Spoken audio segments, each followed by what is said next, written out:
Good morning and welcome to episode 23 of the Willow Cove Crafts podcast, a podcast about knitting and sewing and my other crafty endeavors. My name is Emily and you can find me on both Ravelry and Instagram as Willow Cove Crafts. Today is Sunday, February 13th, 2022. And I am coming to you from just outside of Madison in Verona, Wisconsin.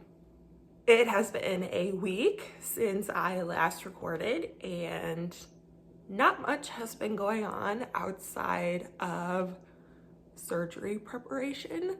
So in case this is your first time watching, I am having surgery on Wednesday, so 3 days from now.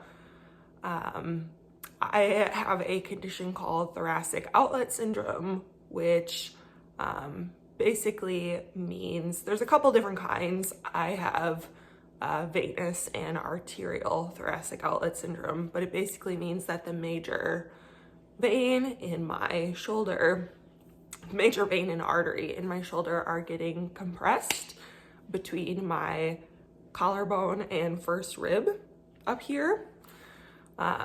And what happens in that situation is blood can kind of pool up in your shoulder and can lead to blood clots, which can lead to pulmonary embolisms, which I experienced all of those things.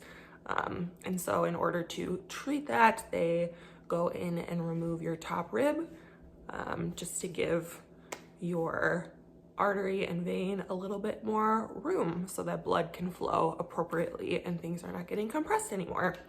So that is happening on Wednesday.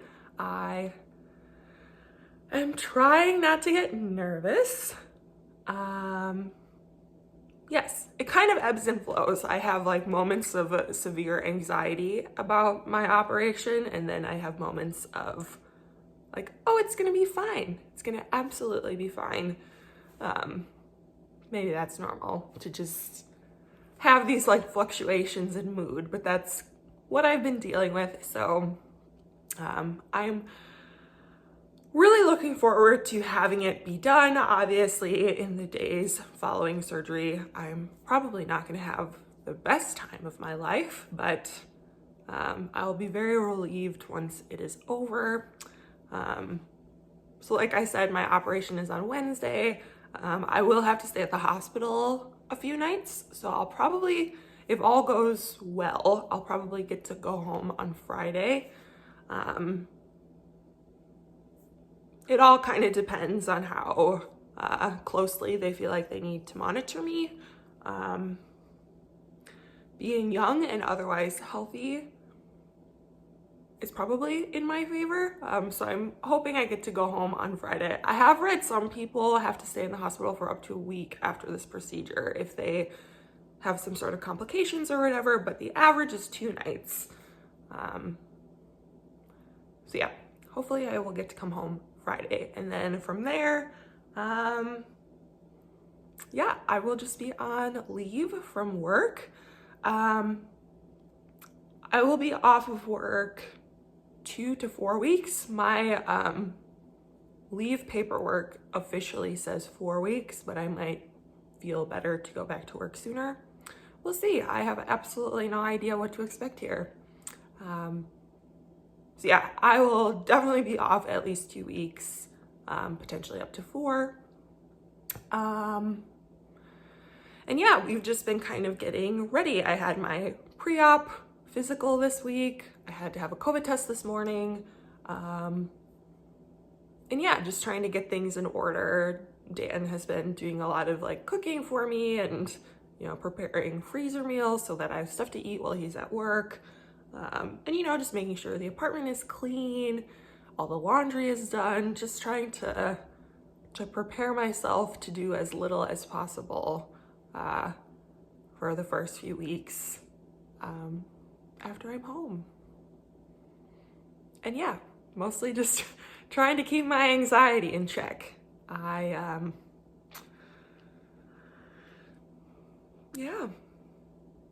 I don't know. I'm just like super nervous.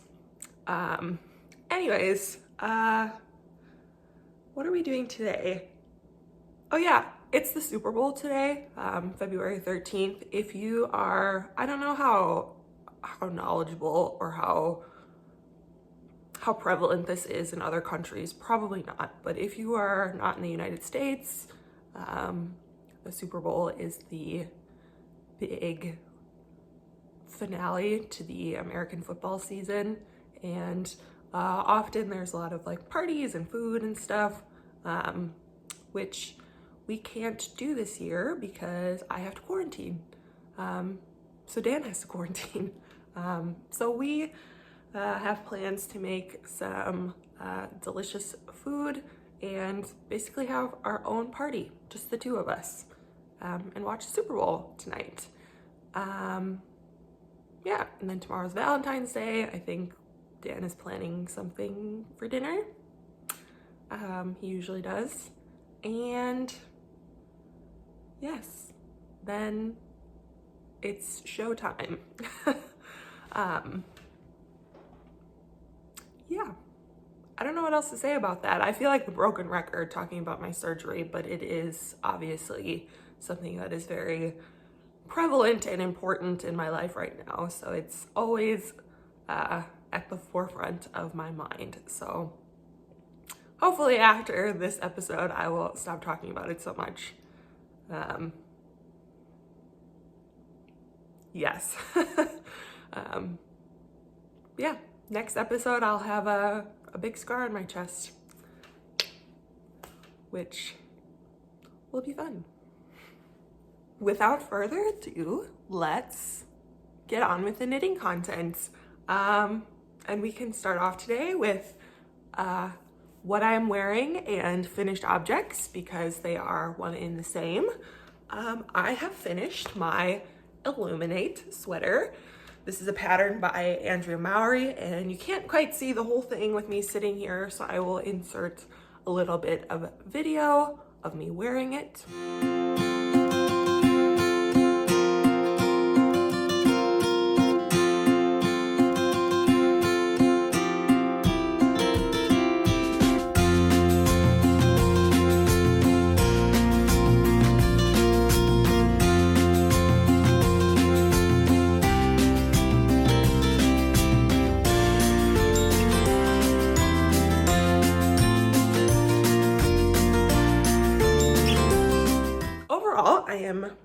Pretty happy with this sweater.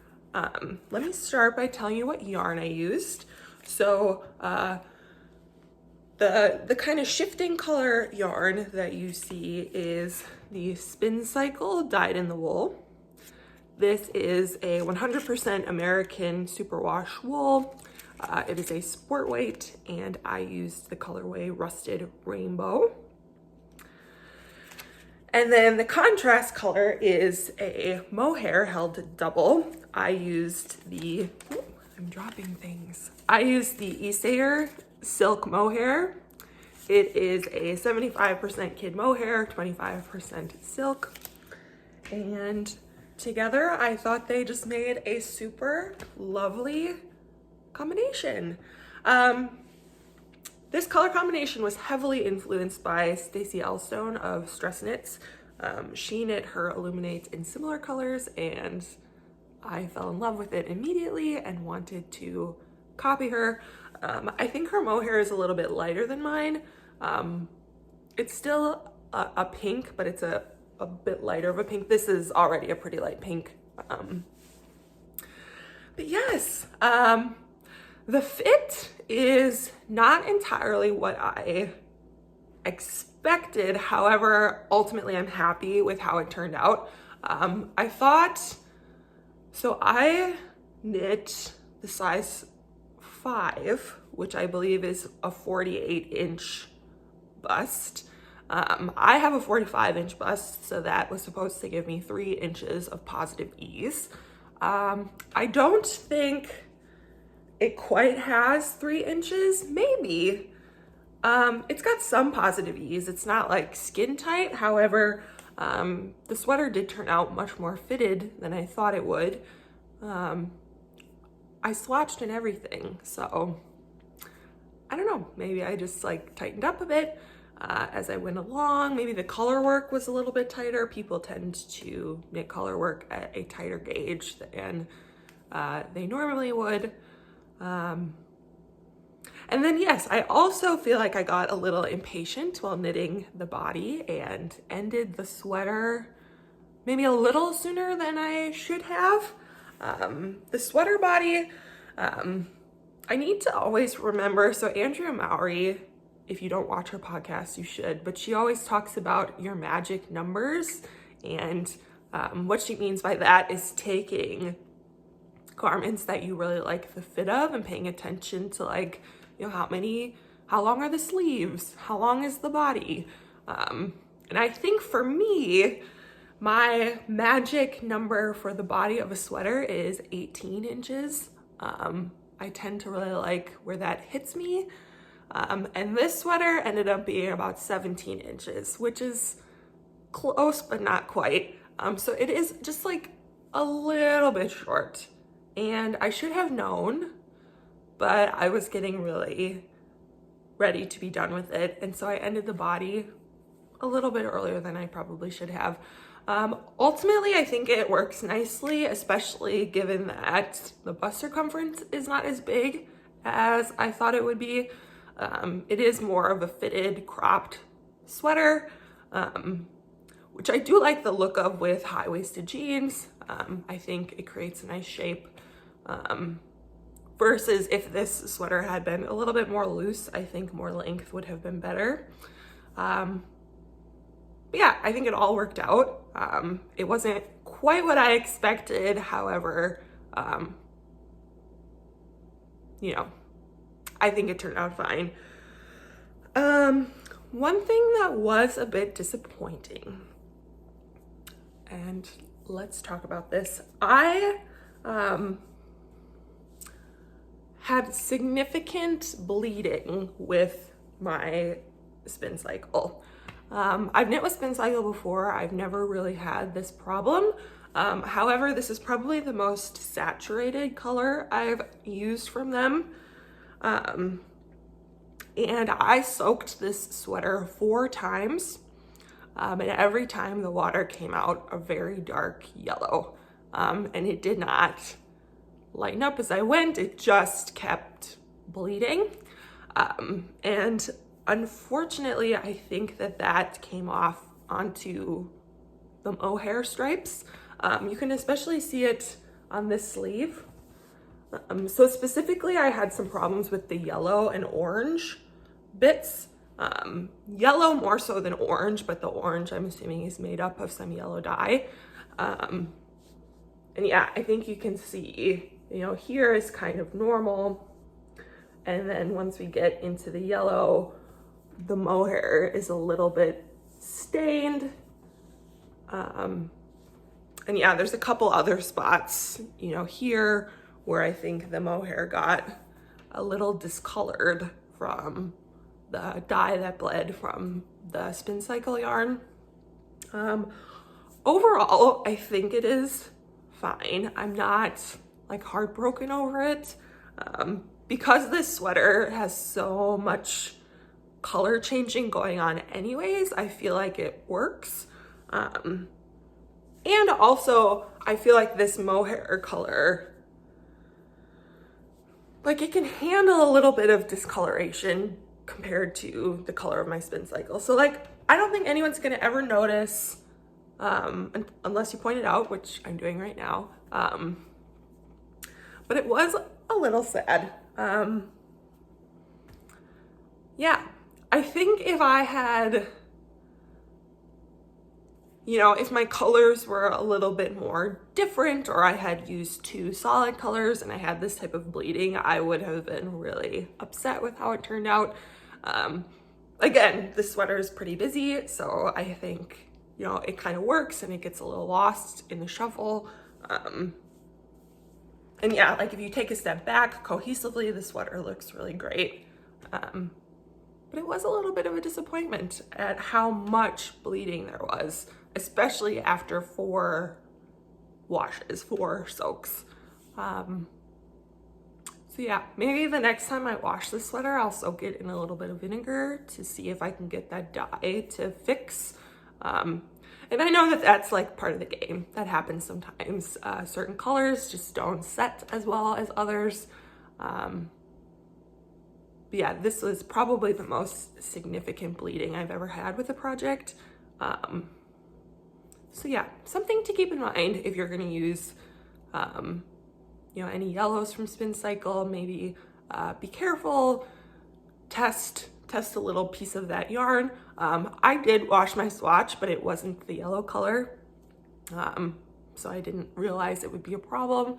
Or yeah, maybe soak your skein in some vinegar. Vinegar is like a fixant as far as I understand. It's acidic and it helps the dye stick to the yarn a little bit more.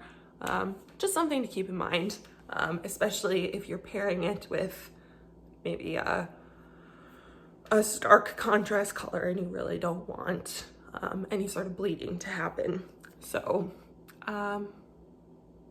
yes, I still love Spincycle. I'm still going to use it. I will definitely just be a little bit more cautious the next time I use it.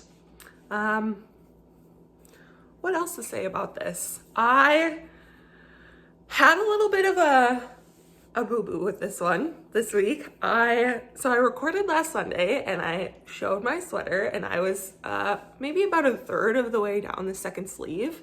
And that evening I picked it up to work on it and I was looking at it and something didn't look quite right.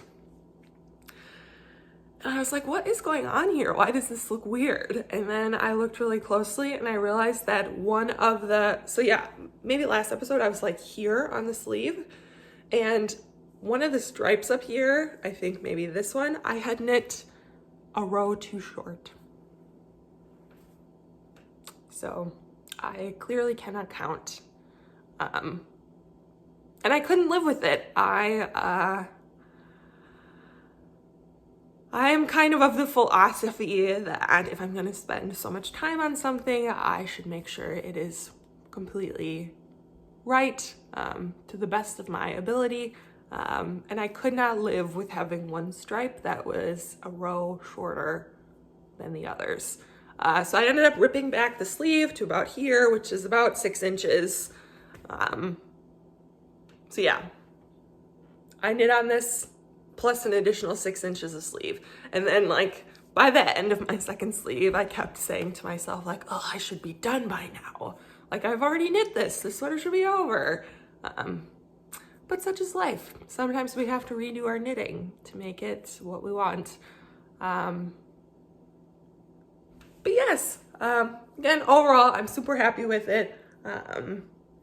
It is so soft and I think it will be a welcome addition to my knitted wardrobe.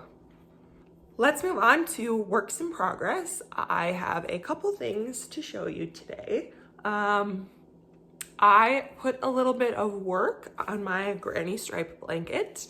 I've mentioned a couple times, but I'm committed myself to putting 5 stripes into my scrappy granny stripe blanket for every finished object I have. So because I finished my sweater this week, I had to put 5 stripes into my blanket, which I have. So you can see last week I was on this kind of orangey brown color. And then this week I put this yellow, blue, orange, pink, brown. I don't quite know what color that is, but anyways, 5 stripes. And yeah, this is getting really hard to show.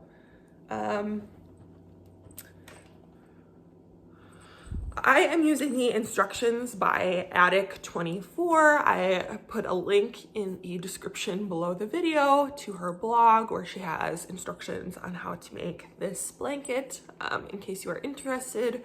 Her instructions call for a DK weight, but I am using fingering weight mini skeins.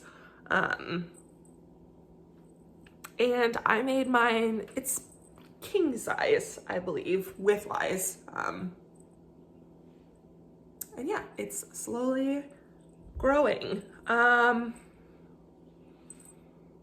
What else to say about this? I got a little burnt out on this week. I honestly don't think I love this color combination right here. So I have this big bag of mini skeins that I bought for this blanket, and I am just like randomly picking them out. And this was just the luck of the draw. I had these 5 for this time around, and I don't love them together. So I think that was part of my lack of joy for this project this week. In preparation for my surgery and recovery, I wound up my next 10 mini skeins for this blanket. And I'm much more looking forward to putting those in. I like these colors a lot more. So I will show you, I did 2 5 mini skein balls. Here's the first one. The first mini skein always gets kind of lost in there, but maybe you can see that there's a 5th one in there. I'm really excited about this red color, and this one on the outside is really pretty. And then I've got this one. This side looks a little nicer, and there's a gold on the inside. And yes, these two definitely have some more reds and pinks in them, which is my favorite part. So anyways, I figured using my ball winder and Swift with my injured shoulder chest area would not be fun. So I pre-wound some of these so that if I am able to work on my blanket, I am ready to go. So that was also something I did this week. Winding up those mini cakes can sometimes take a while because I, have to wind it up, magic knot it, wind up the next one. It's a little bit of a slow process. But anyway, holistically, taking a step back, I love the way this blanket is looking. I love a scrappy project. I've also included in the description below, at this point, I've just thrown all of my mini skeins into a bag and I've forgotten who did what, but I did put a list of hand dyers that I purchased all of my mini skeins from, in case you are interested in having a look at what they offer. And yes, I absolutely love, it's like just this like little, it's the little things, but like the fact that I can fold it and it looks like an actual blanket, it's just so exciting to me. And yeah, clearly as a king size blanket, it's nowhere near done. Yeah, I'm really happy with it. What else to say about this? I don't know. I don't know where my crochet hook is. I should probably mention at some point what size crochet hook I'm using. But I don't know where it is at the moment. And I believe to get the king size and a fingering weight, I chained 422, I want to say, for my foundation chain, in case you are looking to do one of these yourself. Yes. I don't know if this is going to get much work over the next couple weeks. I don't actually know how much I'm going to be able to knit over the next couple weeks, or crochet. This is a little heavy and kind of cumbersome, which ultimately I think is going to be the hardest thing for me over the next couple weeks. But we will see. I might work on this a bit over the next few days before I have surgery and save some of my smaller knitting projects for afterwards, in case I'm able to do something. I'm fairly optimistic that I'll be able to knit at least in little spurts after my surgery. But yeah, handling a big heavy blanket might be not the best choice. So maybe I'll work on this tonight and the early part of this next week, just to get a little bit of a head start on it. I have a new cast on this week. So I finished my sweater, caught my blanket up, and then I needed a new project. So I introduced my plans for this a bit last episode, but I cast on a pair of socks for my mom for Mother's Day. She requested a green pair of socks, so I am obliging. I am using Fiddle knits. This is in the Aria base, which is their 75% superwash merino, 20% nylon, 5% stellina, in the Hummingbird colorway. That's getting really blown out. I do not believe Fiddle Knits is dying anymore, unfortunately, so I don't think you can get this. But here's the yarn and the cake. And yes, it's getting a little blown out, but you can see it's getting very blown out. I have to like hold it back here to see it properly. But you can see it is a green speckled color. It's got yellow, black, and red speckles. It is a stellina. I don't know if you can tell. It's very sparkly. And yes, here is where I am at. I am just knitting a plain vanilla sock. This ball, it wants to run away. So I am following pretty much my standard sock recipe for my mom. I tend to knit all of my socks on size 1 needles, and then my mom likes her socks to be a little looser, and she has wider feet. So I typically cast on 72 stitches. I am doing 2x2 rib, or I did 2x2 rib. And now I am just into the leg, doing plain knitting. And typically I will make my leg, I'm sorry, I feel the need to burp, but I don't want to do that on camera. Typically I will make my leg about 7 inches before I start the heel flap. So that is where I have gotten. And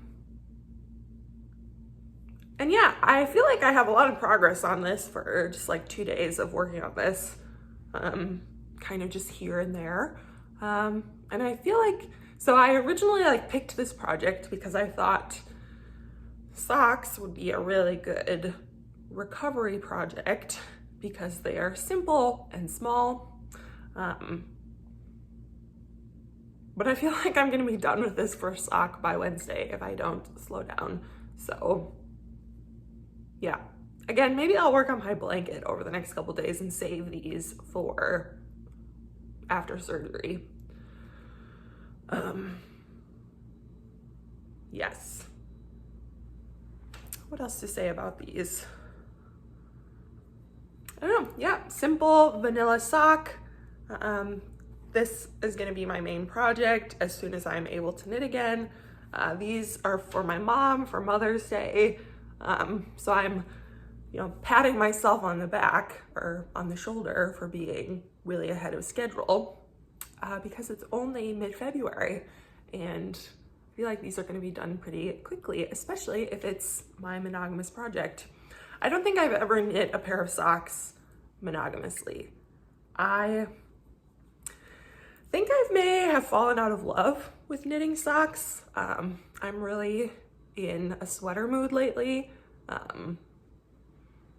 So yeah, I'm trying to find the enjoyment in knitting a pair of socks, but secretly my heart is elsewhere and I want to be working on garments. But yeah, ultimately I think this is going to be a really good thing to work on over the next couple weeks while I am in a lot of pain. So yes. I have one more thing that I kind of worked on this week. Not really. It's something I spent time on, but I don't really have another cast on.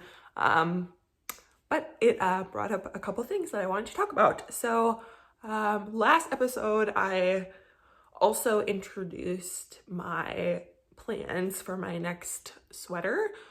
So I am planning to knit the Jensen cardigan by September Knits. It's a really simple, basic, kind of oversized cardigan that I think will be a wardrobe staple. I really would like to focus on doing a couple more basic garments this year, because I tend to gravitate towards things that have something that's like very interesting about them. So like collar work, cables, you know, all of these like kind of really intense, not intense, but you know, they've got some flair.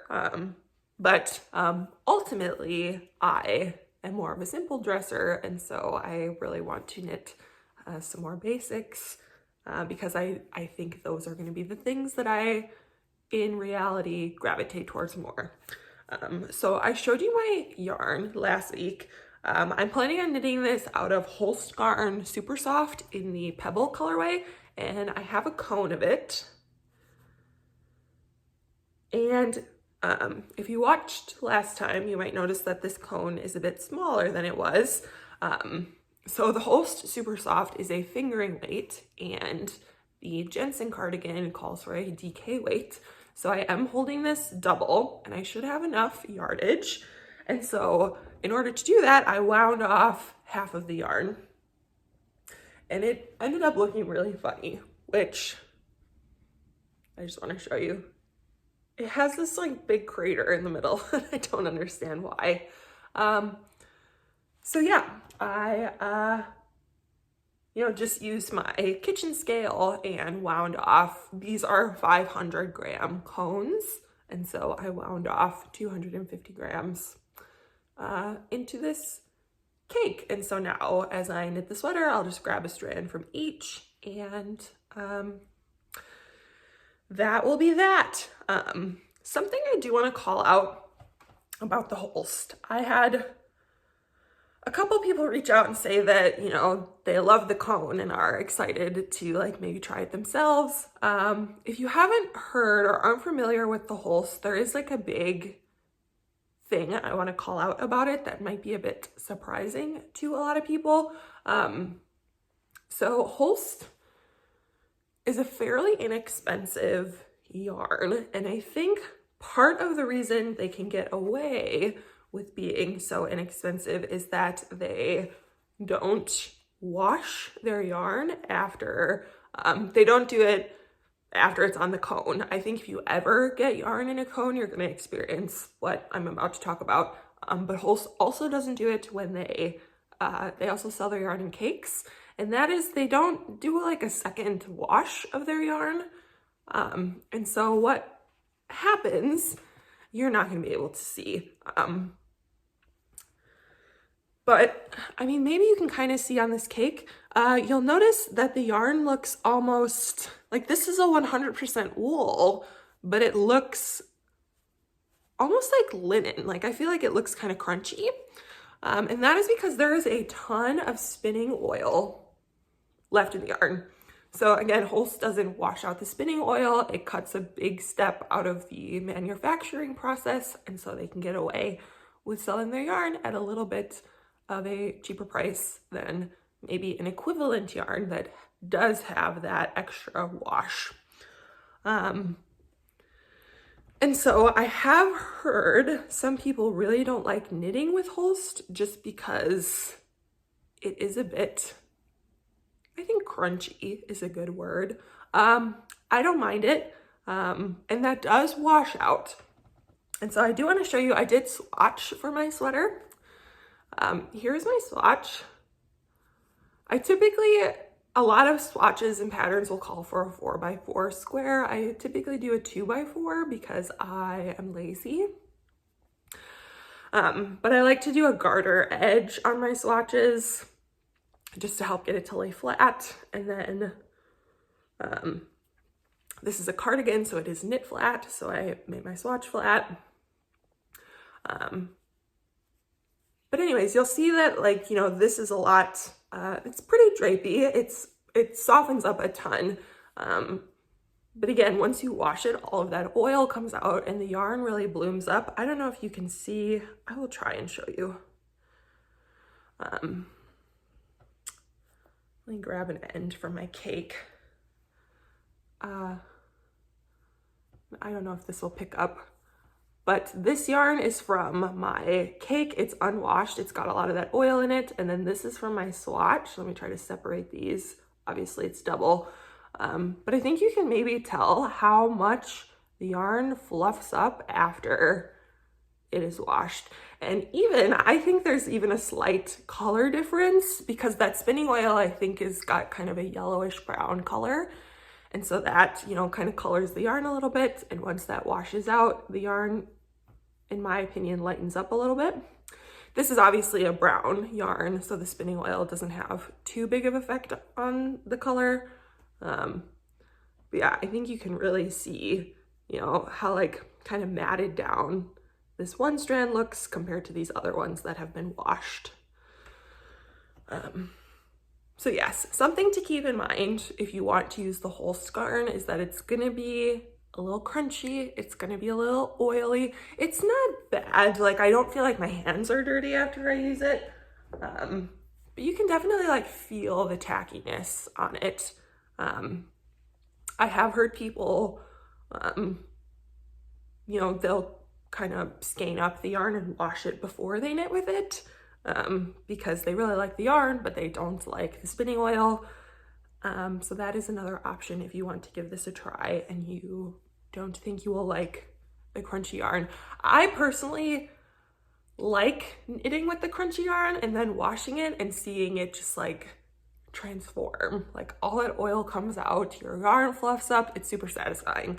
So I really enjoy the big reveal at the end with the blocking. But I know that that is not for everyone. So something I did want to call out in case you are interested in trying this yarn.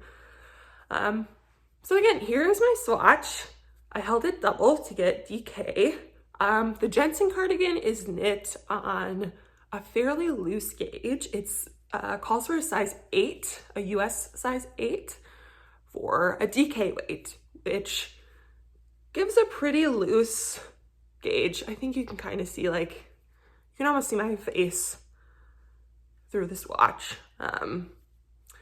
But that gives it a really nice drape. I don't think it's too loose. At first I was a little skeptical that the fabric was too loose. But after I washed it and the yarn fluffed up, I think it turned out really nice. Something else I wanted to call out, let's talk about gauge, because gauge is important. And I think especially if you are a newer knitter or maybe not as experienced with garment making, it's one of those things that doesn't seem important, but it really is. So I wanted to give some numbers related to my swatch, just to kind of demonstrate this. So, and this is gonna be a lot of math, so bear with me. I love math. I was a math major in college, so this stuff is exciting for me. But anyways, so the Jensen cardigan, I was debating between two sizes. There's I have a 45-inch bust. This is supposed to be an oversized cardigan. And the sizing was 46 inches and then 51 inches was the next size up. So the 46-inch cardigan, you know, it would fit, but it wouldn't have quite the amount of ease that I was hoping for. And then the 51-inch seemed like it had too much ease. I was really hoping for like 3 to 4 inches of positive ease, which put me right in between two sizes. And so I was hemming and hawing a little bit over what size to make. And then I did my swatch.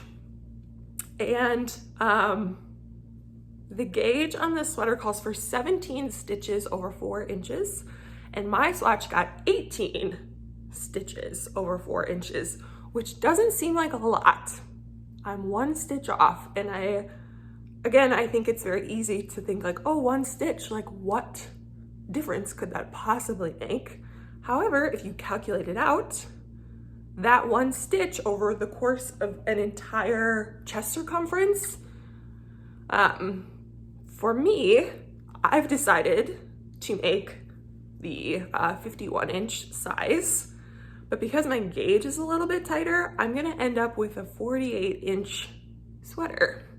And again, that's just because of 1 stitch. 1 stitch difference in my gauge is gonna take 3 inches off of my finished sweater. And it works out in this case because it, you know, gets me in between sizes like I wanted it to.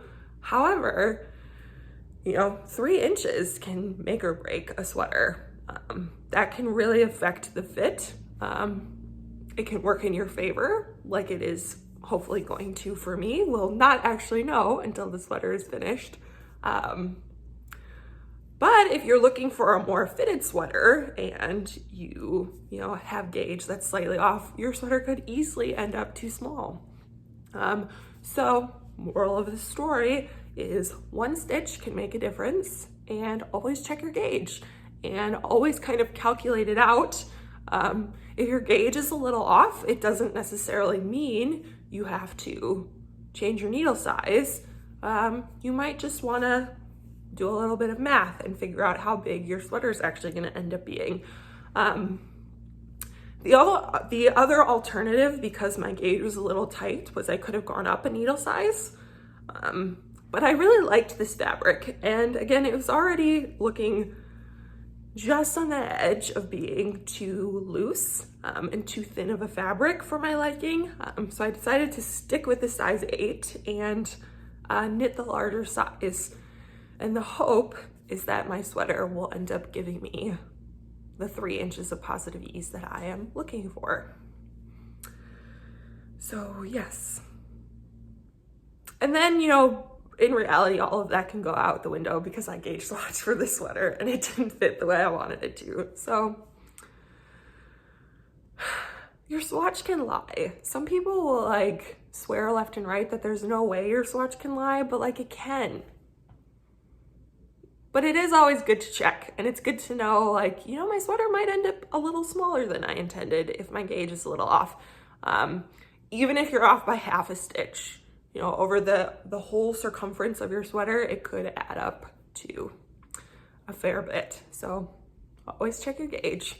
But anyways, I might cast this on over the next couple days just so it's like ready for me when I am out of surgery. And yeah, I think, you know, I am trying to be more of a monogamous knitter. So like, I really want to focus on my socks. However, you know, this might be easier for me to work on for some reason or another. Maybe the bigger needles will be easier to handle. Maybe purling will be more comfortable, which, because this is knit flat, half of the stitches are purled. So I might start it just so I have it. But yes, ultimately, I think my main focus is going to be my socks. And then this will be my next big work in progress after those are done. And that is everything for me today. I am obviously going to be taking a few weeks off from recording. I hope to be back as soon as possible. I really do enjoy making videos for you all. But yes, I don't think I will be up to it for a few weeks. But rest assured that I love making these videos and I want to get back to it as soon as possible. So yeah, that all depends on how I feel. If I'm able to knit, obviously if I'm not able to knit for the next 2 weeks, there's gonna be nothing to show you. But like I mentioned earlier, I will be going back to work in 2 to 4 weeks. So I would assume if I'm well enough to go back to work, I'll be well enough to podcast. So you can expect another episode then. Yeah, if you liked what you saw today, please give this video a thumbs up, like, subscribe, comment. And yeah, I will see you in a couple weeks on the other side of all of this. So I hope you have a great time over the next couple weeks, that you get a lot of knitting done, and I will see you all later. Bye everyone.